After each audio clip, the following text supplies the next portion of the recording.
Hi, welcome back to another episode of the Lauren Epstein Show. I'm your host, Lauren Epstein, here on 96.7 FM in Arlington, Virginia. Today we are recording from Congressman Jamie Raskin's office in the Cannon Office Building on the Hill, and we have a very interesting show. We are going to talk about benefit corporations, and very distinct from B corporations, which we'll talk about in another episode, but benefit corporations is a form of corporation, and we'll hear more about it as we get our guests to talk, that are very different than what's occurred before. You know about C corporations, LLCs, S corporations. So I'll introduce our guests, and we'll get going with the show. So with me today is Congressman Jamie Raskin, who represents Maryland's 8th District. Jamie is a member of the Oversight, Judiciary, and Rules Committee in this Congress. He's also a member of the House Democratic Caucus leadership team since being elected by his colleagues to serve as caucus leadership representative for the 5 most junior classes of the caucus. Prior to his time in Congress, and where this story starts is Jamie was a 3-term state senator in Maryland. He's also a professor of constitutional law, or are you still a constitutional law professor? Yes. Yes, at American University's Washington College of Law for 25 years. Welcome to the show, Congressman Raskin. Delighted to be here, Lauren. Thanks for having me. And also with me is Jim Epstein, who's not related to me by blood, but Jim is a good friend of mine and a successful businessman. He's an investor, social entrepreneur, and philanthropist. He has spent the last 30 years of his life in the world of philanthropy and business. He's been exploring the increasingly blurred line separating for-profit world from the nonprofit world. He's followed and made an impact by supporting mission-driven investing, values-driven businesses, social entrepreneurship, benefit corporations, and B Corp, which he has engaged with through the sea change occurring now. And he is kind of part of the genesis of the benefit corporation. So we're going to be talking about the benefit corporation. And so everyone knows, Jamie, you sponsored a bill in the Maryland Senate many years ago. 9 years ago. 2009. Right, which created this thing called benefit corporation. And before we get to that, I want to just kind of talk about like the history of corporations. What's been going on with corporations prior to this and over the last couple hundred years? Well, but I'm not an expert in corporate law, but I know this much, that when the Republic began, corporations were chartered with very specific public purposes. So a state legislature would charter a corporation to build a bridge or a turnpike. There would be corporations chartered for the construction of a public park or something like that. And then they would execute their public purpose, and then they would pretty much go away. And the founders of the country, especially the Jeffersonian Party, were very skeptical of corporations because they didn't like the idea of people getting state power and being able to make money on it, and they wanted to keep the corporations on a very short leash. But as we know, in the evolution of American business, the corporations got more and more powers until we ended up with the Delaware incorporation model, which is the corporation is chartered for any lawful purpose, which includes any form of profit making, any form of business, and so on. And so that public check on what corporations did was gone. And then, again, in the evolution of things, corporations won perpetual life, so that they were not on a short leash that ended at the termination of a particular public duty. They just kept going, which means they got very, very wealthy over time. And limited liability of the shareholders, which means that if a corporation does something like, BP Oil, like wreck an ecosystem and pollute everybody's water and ruin people's property values, the shareholders are liable only up to the point of their investment. In other words, if I'm an investor, I can only lose at most the stock that I put in it, and they can't come after me and go after my assets and my house and so on. Well, that limited liability, that perpetual life, other legal construction of the corporation to benefit corporations gave rise to a thriving, huge, big corporate sector, but it became increasingly lawless. And in some sense, corporate power became much more potent than governmental power. And so there's been this competitive relationship between the effort of the people to regulate corporations and then corporations' built-in desire for endless profit and expansion and so on. Well, that's basically where things stood, to my mind. Yeah. So that was interesting that you say that, because I was just in my homework for this, I found out that New York, my home state, was the first state to enact the corporate statute in 1811, which basically created this idea that you could have a corporation, like you were saying, that is in endless perpetuity and has no conscience. There's no legal, like a corporation can't go to jail. Yeah. And it creates this straw man where real people can direct the actions of a corporation, but then not be liable for any of the activities criminally, generally. Not always, but generally speaking, and particularly ethically, right? If not necessarily illegal. And so what they've done, corporations have, in their mandate to make profit, have externalized a lot of their costs. Yeah. Well, that of course is the name of the game, and it's not necessarily because of any immorality or evil. It's just built into the structure of the corporation. You want to privatize the profits as much as possible and socialize the costs of the corporation and externalize the risks of doing business. And that model has worked great for the development of corporations as these fantastic accumulators of investment and profit, but it's worked poorly from the standpoint of public goods and public investment. So corporations have really become the responsibility of the corporations under its form is to maximize shareholder value. Right. Period. I mean, nothing else needs to be considered when they do it. And I understand, Jamie, that there was a case around this issue that actually got misinterpreted but became part of the definition of the purpose of corporations. Was that Ford and the shareholder primacy? Well, you're talking about the Santa Clara case, is that right? I think so. Yeah, but that has to do with the constitutional personhood of the corporation. No, this is one that's even older before that, and just in terms of understanding about maximizing the shareholder value, as opposed to its original public purpose, which the government allowed the corporation to be formed for those purposes. Well, today, I mean, in mainstream business, it is a standard operating procedure that the idea is to maximize shareholder value, so that the only commitment is to as much profit as possible to pay the shareholders.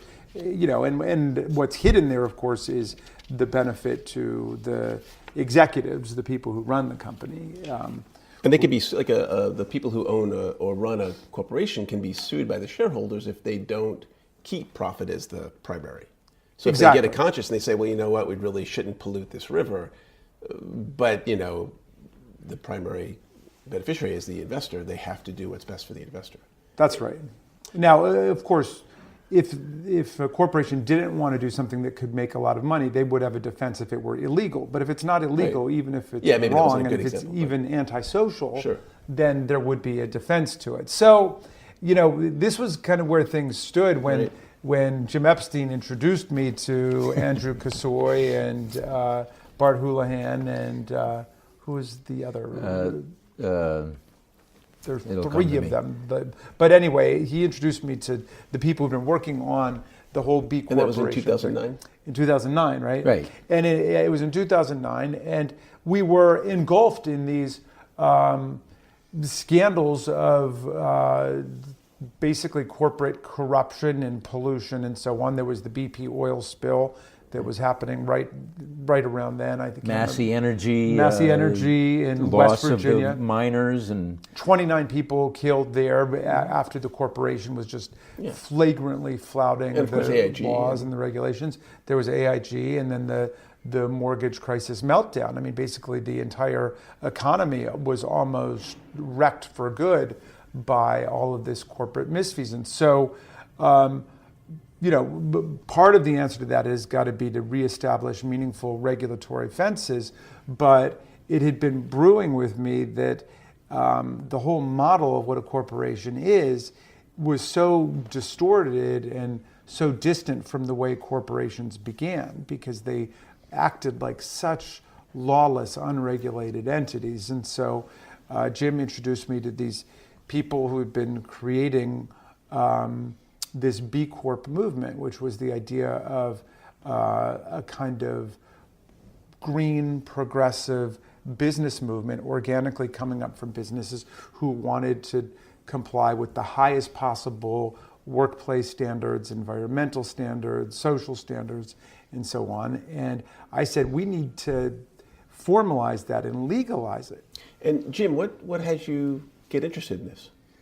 Well, I've been a member of Social Venture Network for many years, and Social Venture Network really was where the whole conversation among business people on issues of higher purpose really began. So Social Venture Network began, I think, about 30 plus years ago, and people like Ben Cohen from Ben & Jerry's Ice Cream and Anita Roddick from The Body Shop and Gary Hirschberg from Stonyfield Farms were all part of this conversation. So they knew that they wanted to use business for good, but they didn't have a place to have that conversation. So all of that conversation at the early years was happening there, and it was quite interesting time.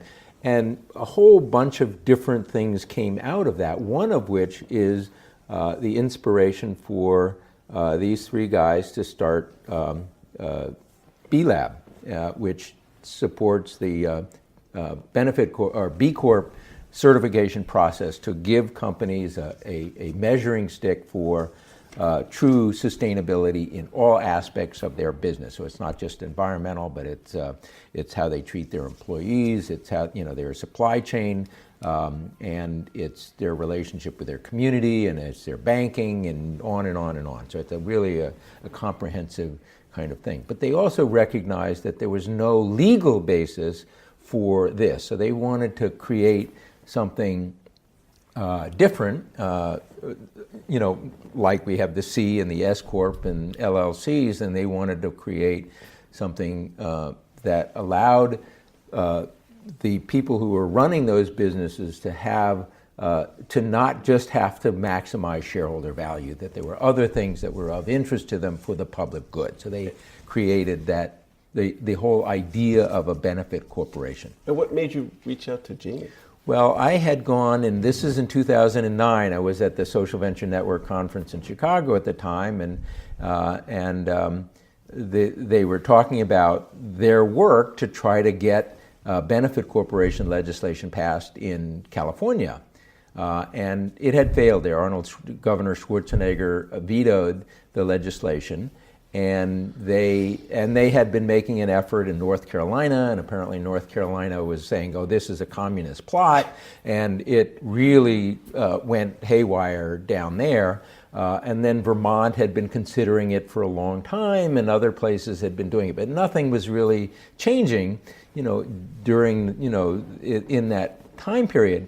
And the light bulb went off for me, and I said, I know this guy who's my neighbor who understands corporate law and the Constitution and would thrive on this. Well, very long story short, I invited Jamie over to my house, a week after this conference, and explained to him about benefit corporation legislation. And literally, he pulled out his BlackBerry, which is what he used at the time, to call his chief of staff and said, "We're going to move on this." Anyway, long story short, 6 months later, in May, I believe it was in April of 2010, it passed the Maryland legislature unanimously, and Jamie and I and the folks from B-Lab stood behind Governor O'Malley as he signed it into law. And the exciting part of that, just to finish that, the exciting part of that is that Vermont had been anxious to do it, and the editorials in the newspaper in Vermont were upset that Maryland had beaten Vermont to do this thing. Because that's the home, Vermont is the home of Ben and Jerry's and a number of other interesting corporations. And then so that was in 2010. Here it is, 2019. Yeah. So we'll catch We'll up. get to that. But so when and the it that we're talking about is Senate Bill 690, which is a state of Maryland bill. So, Jamie, was it hard to pass this? Well, not really, because there were, first of all, we had these three people. The other one that we forgot was J. Cohn Gilbert. J. Cohn Gilbert. Was, and those guys are going to be on the show in about a week. They were, they were really visionary in trying to build what I think of as like the counterculture within business capitalism, the counterculture of the businesses who say this has got to be more than about just our own profit. It's got to be about helping society at the same time, which was the original definition of what a corporation was. It had to have a public purpose. And so the language we built was to have a positive material social impact. And the businesses that sign up as benefit corporations can choose what it is. You could be working on cleaning a local river. You could be working on promoting adult literacy. You choose your social impact. It can't be what your business is doing anyway. That's what your business does. But unless there's a social impact. Well, yeah, but you can't say, well, we sell books and therefore we're contributing to knowledge. Right. If you decide to give books away or to promote a literacy campaign. So in other words, it can't be the profit component of your business. It's one that goes outside of that to render the material positive impact. And but there were enough businesses that were doing it that we could bring the businesses in and introduce them to people. And I started with the Republicans because we had some that were in the more rural and Republican parts of Maryland. And I brought them in to meet their senators. And I said, look what these people are doing. Like, I think it was like a canoe kayak place, but they were a B Corp. And I said, so they do their stuff on the river, but they're also involved in cleaning the river up. And they, there was one of my constituents is called the Big Bad Wolf. It's a pet store stuff, and they sell pet supplies. But then on the weekend, they arrange on a totally pro bono basis for pet adoptions, and they do rescues and so on. So, and everybody loved the idea. And they said, well, you're trying to get tax benefits for them. We're like, no, we're not trying to get tax benefits for them. All we're trying to do is to be able to designate them as a benefit corporation. And that way they're sending a message to potential workers, to potential investors, to potential consumers, what kind of business they are. They're not just going to take the money and run, and they're not here to try to rip off the government of big sums of money and disappear. Was there anyone against it? Well, there was a suggestion that this was like a George Soros plot. I don't know where that came from, and that was out there for a while. And just to be clear, these are businessmen, capitalists, people who make profit, bringing this to the table. Yeah, I mean, these are small business people. Yeah. They're enlightened, business people. They're green business people, and they want to be part of the solution and not part of the problem. I've said, what we need is a chamber of progress to go with the chamber of commerce, like a chamber of businesses that can talk about what businesses need in order to thrive and to succeed, and and to make sure that the progressive and liberal communities are pro-business, but then in return, the businesses are invested in the community and they're not going anywhere, and they're in it for the long haul because we need them, and we need to unleash the power of business to achieve progressive goals. That's where we are with the Green New Deal. I mean, we need all of the businesses in the country that stand to benefit from a Green New Deal, the solar and the wind, all the renewable energy and the conservation. Everybody who is basically wants to break from the carbon paradigm, we need all of them invested in us getting the Green New Deal, because that's the economic direction the country needs to take. And how many companies have become benefit corporations? Do you have a sense? I don't know how many have become benefit corporations. So there's a distinction, if you want to get into it, between B Corps and benefit corporations. We will in a second. But there are certainly thousands of them across the country now. The last number I heard was like 2,500. I think in Maryland, I had heard it was more than 700 or 800. Right. And 30 some odd states, 33, 34 states. Yeah, a majority of the states have it now, including Delaware. And Yeah, I heard you say back actually in 2010, because my wife and I came to Jim's house and heard you speak about this in 2010, and you had said like you wanted to have Maryland become the Delaware of benefit exactly. corporations. Yeah. And then you said, well, Delaware became the Delaware Yeah, benefit right. corporations. Yeah. Well, I know that for the folks at B Lab who run the B Corp certification program, Delaware, quite frankly, was the holy grail for them. Yeah. Because that's where all the corporations go, and they wanted to make sure that when the benefit corporation legislation was written in Delaware, that it had the teeth that they really felt was important to have. And Delaware apparently stood up and did that. So they were very pleased with that. Quickly, B Corp is a nonprofit organization in Pennsylvania formed by these three gentlemen you were talking about, and they certify companies based on a whole bunch of criteria. Do you want to say about that? Yeah, and B Corp certification is sort of like the good housekeeping seal of approval for sustainable businesses.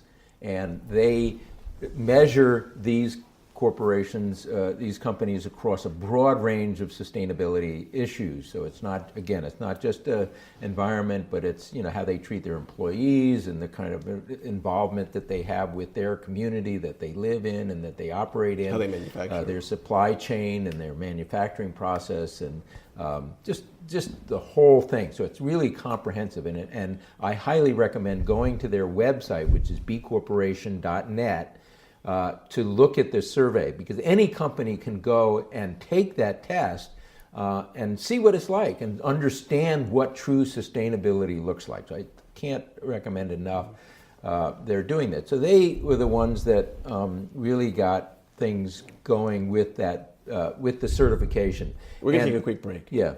Just a quick break for the station. So you're listening to The Lauren Epstein Show. I'm your host, Lauren Epstein, here on 96.7 FM. We'll be back in just a minute. Hi, my name's Lauren Epstein, and every week at 10 o'clock to 11 o'clock on Mondays, I talk about jobs and careers and the workplace. We've done shows on pot in the workplace, salary secrecy laws, and how to write a resume. I'm inviting you to come on our show. If you're interested or have show ideas, you can give me a call at 240-876-0276 or email me at lauren@electriccow.com. Or you can go to our webpage at laurenepstein.com or our Facebook page, which is also Lauren Epstein, and our Mixcloud account is, and you guessed it, Lauren Epstein at mixcloud.com. Hope to see you here on the show soon. Welcome back. I'm your host, Lauren Epstein. You're listening to 96.7 FM, and with me today are my guests, Congressman Jamie Raskin and Jim Epstein. No relation. Jim, you were talking about the B Corp. Right. So this test that you can take, the highest possible score one can get is 200 points. But you get onboarded and you get to become a B Corp certified company at 80. Now one would think, oh, well, 80, that sounds pretty low compared to the highest. Well, it's not that easy. But what I love about their process is that it's a dynamic process. So you don't just get on board and then you're done. You have to keep showing over the years, keep improving over it, and then you have to get recertified and re-up and show that you're making progress. But what I also like about it is that it allows the company to decide what area they want to work on. So if they're focused on improving work environment for their employees, they can focus on that during that strategic part of their business and then improve their score that way. And Jamie, are there any companies that have stories, the benefits that they've shared with you of becoming? Oh yeah, but understand that when you become a benefit corporation, you don't get to keep the title unless you're being certified by B Lab or another independent validator. Right. Yeah. So let's clarify that. So benefit corporation is a legal structure. B Corp is the nonprofit that certifies you. Correct. You can apply for benefit corporation, but then you have to obtain B Corp third-party validation. And you have to keep getting it every year. Yeah. So if you don't keep the B Corp status, then you lose your benefit corporation title. Right. I mean, and the big fear legislatively that people expressed was that businesses would just slap the benefit corporation label on and not do anything and not live up to the highest standards. So this makes sure that you have to do it because you've got the validators who are actually reviewing your workplace practices, your environmental practices, and making sure that you're rendering a positive public impact. Yeah. And there is a small fee. It's scaled based on revenue to get the B Corp status. Yes. So, but yeah, I mean, one of my constituents are all the first benefit corporations on earth. So one is our friend Tababu Asefa, who's an American citizen but came from Ethiopia, and he created a business called Blessed Coffee, and the idea is to have coffee coming from Ethiopia that really respects the work process and engages in fair trade and fair labor, and the money that is earned is plowed back into both educational projects in America, in our community, in Montgomery County, in Silver Spring, in Tacoma Park, and then also into education in Ethiopia to helping there. And he's a great crusader, not just for his business, but also for the idea of benefit corporations, because he thinks that this is going to be a critical part of the solution to the plunder that is has been the historic fate of Africa, that foreign businesses come and just take the resources, and it never ends up working towards the development of businesses and communities there. I remember when I was in either junior high school or elementary school, and in our history books, when they had a map of the globe, each country had a little symbol of what it gave to us.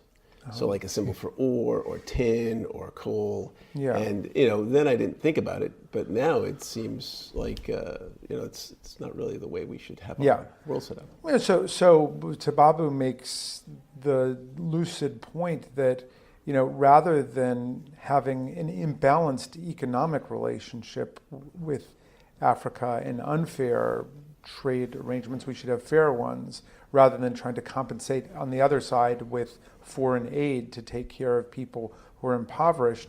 Let's do it in a fair way in the first place. So, I've seen that develop in our community, and he's just done a terrific job with Blessed Coffee. It's not famous enough yet, but one day it will be to Maryland what Starbucks is to Seattle and Washington State. And his business is growing. Sorry? His business is growing. And it's growing, yeah, absolutely. Yeah, great. But, I've seen a bunch like that, and people love the idea of a benefit corporation, like a business that is, it's not all about one bottom line, but it's what they call the triple bottom line. They're trying to make sure that the community is benefiting, that the workers are benefiting, that the environment is being respected, and then you create, a whole different kind of economic life system when these businesses start getting together and working with each other.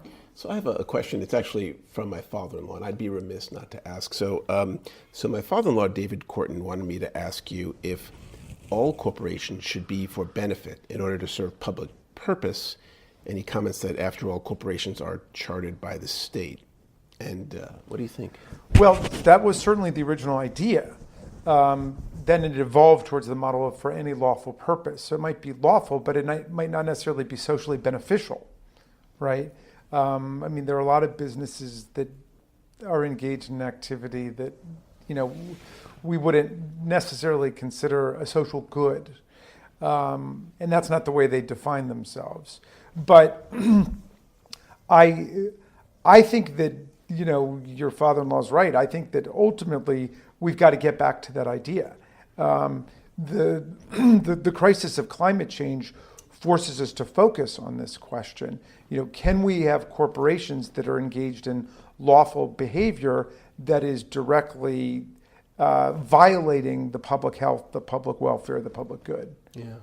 So he commented, and he said, his main take on the benefit corporation is that what we need is not something that gives companies legal permission to serve a public purpose, but rather that requires them to serve a public purpose. Right, and Because they're chartered by. I mean, I understand where we're coming from now. I mean, there are businesses who are facing a hostile takeover bid from another company that would swallow them up and end a socially beneficial practice they're doing, but they feel they've got to do it because otherwise they face a shareholder lawsuit, derivative litigation for not taking the best price. And the legal bite of the benefit corporation law is that you can say the acquirer, the company that wanted to take us over, was not going to honor the benefit mission of the company. And I think that was something that Ben and Jerry's faced. Right? That is the genesis of the of Benefit Corporation, and with Ben and Jerry's ice cream. They had been given an offer by a large multinational corporation that they, Ben and Jerry were concerned that they weren't going to live up to their, the larger social mission, which they were passionate about. And their lawyers basically told them, you have to consider them because it's, you have to. Your job as a corporation is to maximize shareholder value. Period. They couldn't say no. And they did have another group that was interested in buying them, but Unilever ultimately offered them the higher price. It actually came. I mean, and so that was, and so they had no choice, and they did sell. But I will say that having said that, there actually has had positive implications of it because their values have now migrated up into Unilever. And Unilever is actually doing some really interesting work around sustainability and really thinking about the life cycle of all of their material. So they were happy with that at the end. And, and great, multinational corporations, really want to look to serve the larger public purpose and to avoid the polluting the world and exploiting employees and doing whatever they do overseas. Great, more power to them. They should, and then really giving them a level of consciousness that I think is sorely needed in this time. Cool. So, Jamie, what inspired the language in the bill? Was there? Because Jim told me the story about how you had said, "Well, let's make it very boring and very dry." Yeah. So, well, right. There were some draft bills that were out there. I think from the B-Lab people, and we wanted to. We didn't want to scare anybody, obviously, but we wanted to write it as broadly as possible. In the terminology of rendering a positive material social impact, and so that it's broad enough for different businesses to come under that rubric. I think that the organizing campaign that led up to it and that continues now is just as important as the law. I mean, if you didn't have businesses that were trying to organize themselves, under B-Lab and through Social Venture Network and other progressive business alliances, the law would be meaningless. And it's kind of like, the Civil Rights Act and the Voting Rights Act were given meaning by the movements that created them and then the movements that continued going. It's not enough just to have the law. You need the movement to be part of it. And I think that there does need to be this counterculture within corporate capitalism of the businesses that are saying, we need to respond to what the real needs of society and the earth are. That's a really interesting point. There was a Deloitte study a couple of years ago where they talked about there's a bifurcation of our market. I mean, there's obviously lots of ways of slicing it, but they said that 80% of our consumers buy for price and convenience, and the other 20% buy based on values and other things. And that if you are not creating a really good value proposition around your values, you're not going to capture that 20%. And this is a way, I know my wife and I buy based on our values. We purchase food from a CSA for the last 10 years, and we buy food from a supermarket that has values. What do you think of that? I mean, is this something that's going to make a difference for businesses, and should businesses run to get on board? Well, I think you're seeing that 20% has been growing, of course, and I think it'll continue to grow. There is no question that the rising generations recognize that they can no longer do business the way we used to do business, and that you really have to be conscious around it. And so there's no question in my mind that that's going to increase. Moreover, many of those people are still working in companies, and many of them want to work for companies that have a larger social purpose. They don't want to just go to work for a company that just makes widgets and couldn't care less about anything other than making sure that the shareholders get, maximized value. So it's in there, and I think that with what we've learned in the last really couple years about climate change and the fact that the clock is now physically ticking, and you can see that. I just think that we're going to see more and more people recognize that they can't just do business the way we used to do business, or work for businesses that just maximize shareholder value. That we're going to see more, and many of them are taking their personal decisions around purchases to do that, and that, quite frankly, is what B Corps are all about. They're saying on a daily basis you can vote for sustainability by what you purchase and who you purchase it from. Just to add to Jim's point, I view the whole benefit corporation movement as coming from business people who have this incentive, consumers who want to be able to make progressive green choices with their spending in the marketplace, but also there are a lot of people, young people who are getting out into the world who are thinking about, well, maybe I want to do a not-for-profit in order to, do good, promote, environmental goals or educational goals, or, help immigrants or whatever it might be. But then they think, do I really want to be a not-for-profit and be in a position where I'm always asking other people for money, or I've got to go to businesses or others to raise money?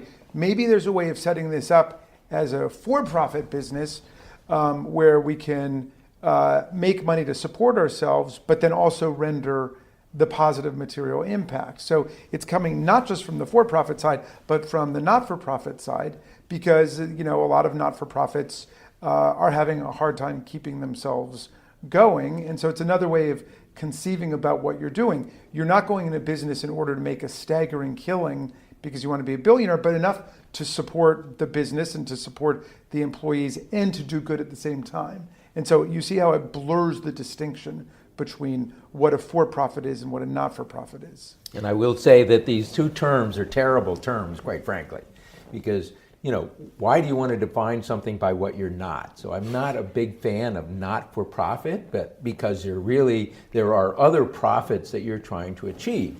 And for-profit really defines companies as for one thing, which is to have a profit. So really what I have loved watching over the last 30 years is the blending of these two things. Again, they wish the terminology would change, but there's a rich ecosystem in between those two things that have been created over the last 30 years, which is what is exciting, and where B Corps and benefit corporations now exist, in that huge blended ecosystem that exists there. I think that one of the reasons I wanted to do this story was that I think that what you two have done is actually remarkable. I mean, you often, and I think we can see this in just our lives, people want to change government, people want to change the laws to support people in life and kind of get the crazy out of their heads.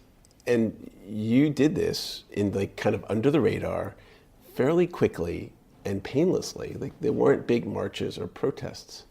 And I feel like in a way you haven't been given the I was saying props earlier, but the appreciation of the acknowledgement that you did this, that you started this, kind of kicked this thing off.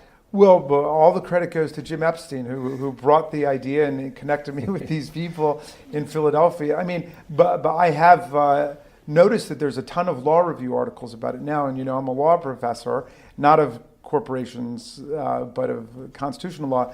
But I'm amazed that it has really opened up a lot of intellectual space as well as social and business space for people to think differently about what capitalism is. It's kind of like, I told my friend Alexandria Ocasio-Cortez to check out the benefit corporations there's this big debate now starting about socialism and so on. And socialism versus capitalism, it's, the debate is so stale and dried from a century ago. We can do a lot better in terms of thinking about how society can move forward now. Well, I would give credit back to Jamie, quite frankly, because it was, I was just inspired by this, hearing about the efforts on benefit corporations, and Jamie was the one that took it and ran with it, and I had told Jamie when I first talked to him about it, I said, my goal, Jamie, is to help get it passed before Vermont, and we did that by 5 weeks, and they were not happy with that. And the exciting thing about it is that in that, since April of 2010, there are, I think, 34 additional states that have passed similar benefit corporation legislation. So clearly, there's a genesis out there. And I was also reading recently that it has passed in those legislative bodies with a 90% approval rate. It's astounding. So it is present. I mean, and quite frankly, it's a non-partisan issue because it crosses things, and it's one that should really join us. We should all be getting behind the idea of businesses being a force for good. In Maryland, by the way, we have benefit LLCs, we have benefit partnerships. Right. You can define almost any business entity through the lens of the benefit. It's an overlay. So this small piece of legislation sits on top of corporate law. Yes. And also Senator Frosch, who also you co-sponsored the bill with. Props to him. Yes, indeed. Yeah. Is he still in office? Brian is the Attorney General of Maryland, doing a great job defending the environment and defending all of our public values against attack by the federal government today. So I just was watching a video. This guy, John Montgomery in New York, was saying that he said that benefit corporation legislation is the single most important development in corporate law since New York State invented free incorporation and limited liability in 1811. Yeah. That's remarkable. Yeah, well, I think your father-in-law's got a point too, which is that, I think there will be further development in corporate law, and I'm glad that the benefit idea has been injected in there so people remember that there are lots of state-conferred advantages and perks that are built into the corporate form, and there should be responsibilities that go along with it. So we're going to talk in a minute about kind of the future real quickly, but I wanted to say in December of 2015, the Italian parliament passed legislation recognizing this kind of a benefit corporation, and I don't speak Italian, but it's like Society Benefit, which was directly modeled after benefit corporations. And also last year, Colombia became the first country in Latin America to introduce benefit corporations. So this is not just an American thing. Yeah. The cultural image of what a corporation is so much defined by the movies where you get, like an evil Wall Street corporation, predatory, completely amoral, and that's based on something. The idea that corporations have no obligation other than not violating the law. And by the way, if they do violate the law, well, there's no human being who ever goes to jail for it, but maybe somebody pays a fine someplace. And I think the public's afraid of that. And we're back to kind of a Jeffersonian moment where people are afraid that corporations have too much power and have gotten away from the social idea. And the benefit corporation concept helps to redirect us, to get us back on the path of corporations should be involved in what the general public mission is. And in the age of climate change, that's going to be really important for us to keep in mind. And make a profit to support people and support the community and support I remember working in the 80s, and it seemed like businesses had more money and they were doing more good things, and now that has changed. Hedge funds, the stock market. Where do you see us going in the future past benefit corporations? Well, I am Be predictive. No expert on this, but I think that the movement is going to continue to grow.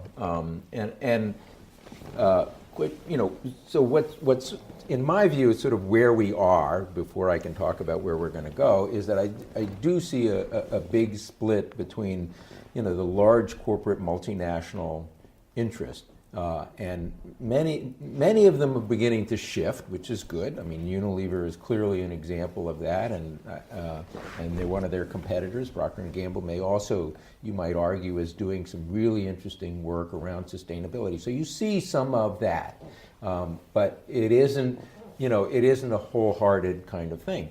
And I will say that most of the legislation, in my view, is still slanted towards large corporate interests. So, when you look at Amazon coming into Arlington, you're giving $750 million to a large corporate interest, which hardly pays any taxes, right?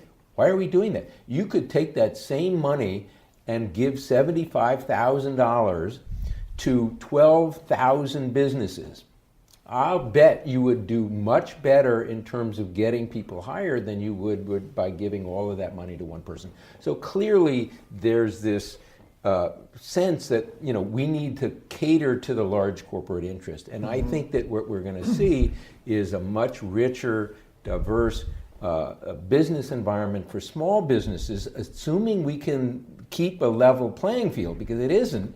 That really drives people to look at business solutions to the issues around the biggest one, which is climate change. So we need that. And you've got large corporate interests who are saying, oh no, we don't want to go there. We don't want to, we don't want to make the changes. It's too costly or whatever. And yet, because of their influence of keeping the system rigged in their favor, it doesn't allow the smaller corporate interests to be able, or small corporations and social and civic and business entrepreneurs to really thrive and find new solutions to some of the challenges that we have.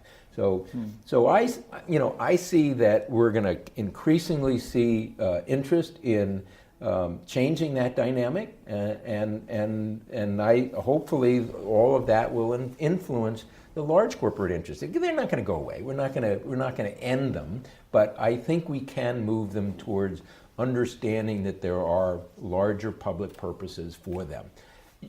And many of them have been there, maybe not in the original form that Jamie was talking about, with strictly, for social, larger public purpose, but they were there. I mean, you take an organization, a corporation like Procter & Gamble, they instituted profit sharing for their employees in the 1880s. They instituted stock options for employees in the 1890s. And why did they do that? Because they saw that there was a lot of social unrest at that time, and that in order to create a stable and supportive environment for their employees and for their business, they needed to make them part of the larger long-term success of the company. So it's not anything new for large corporate interests to be doing this thing, but it'll come. Yeah, when Henry Ford paid his employees enough to buy the car that they were making.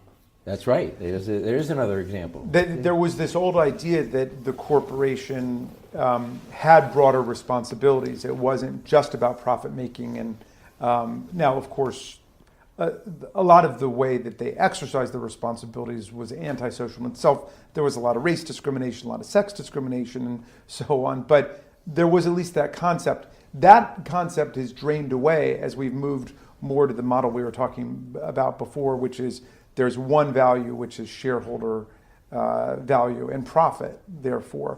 And I think that the benefit corporation model and its popularity are an answer to that, saying we've got to get back to a different concept of what a corporation is and what it should be. And Jim's absolutely right.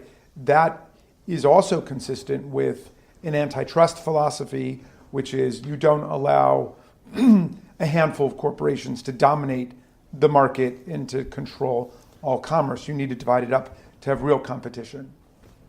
I would also say that that the corporate, the tax law that got passed in 2017, what did those large corporate interests do? They spent the money on buying back their stock to increase the value of their stock and to retain more profit. It wasn't, the intent was originally to say, well, we're going to, it's going to stimulate more business and, more hiring. Well, the proof is in the pudding. It's maybe some of that happened, but by and large, they were going back to their original purpose, which is to maximize shareholder value. And Jamie, what would you tell folks listening to the show, young people who want to start a business? I mean, this is well, to hear the successful benefit corp business people talk about it, get anchored in a community, find what you love, find a business that the community needs. It could be a farm, it could be a restaurant, it could be some kind of manufacturing, it could be a service, whatever it might be, find it and send the message that you are in it for the long haul. This is not a get-rich-quick scheme, but you're going to be in the community and you want to be part of it and you want to contribute to it. And no better way to do that than to make yourself a benefit corporation or a benefit LLC, whatever it might be, and build into the DNA of your company plans that relate not just to making a lot of money for prosperity for your employees and your investors, but also for making a positive difference in the community, environmentally, socially, in terms of your employment practices and so on. And the B-Lab people just have a great model. And as long as you're signed up with them and they're reviewing you, then you can remain a benefit corporation forever. Jim, you got any pearls of wisdom for the folks out there listening, young people who want to start businesses? Yeah, I absolutely agree with Jamie. I think that we can no longer just get involved in businesses in which all you're trying to do is to maximize your, the value of that company. I mean, it's not to say that there isn't a motivation to do that. I absolutely agree that is an inherent driver for businesses, but we cannot forget that we exist in a larger culture, and recognizing that there is that we are part of a community is just essential, and we have to operate with that in mind. And how can folks reach you if they want to, Jim? People want to reach out to you. Good question. You can. I noticed you didn't have a Twitter account. I don't have a Twitter account. No, I don't do any of that stuff. Okay, and Congressman? Well, you can get to my House account just by going to the House of Representatives and put my name in there. And if you want to reach me otherwise, jamieraskin.com will do it too. Yeah, and your Twitter account is @RepRaskin, RASKIN. @RepRaskin. Right? Yeah. That's the right one? Yeah, Cool. Jamie, and if you want to get to me through Jamie, I'm sure Jamie will send that along. Yeah, or you can Absolutely. reach out to the show and we can I know how to pass. find him. Well, I want to thank you both for being on the show. And you've been listening to The Lauren Epstein Show. I'm your host, Lauren Epstein, here on 96.7 FM in Arlington, Virginia. We'll see you next week.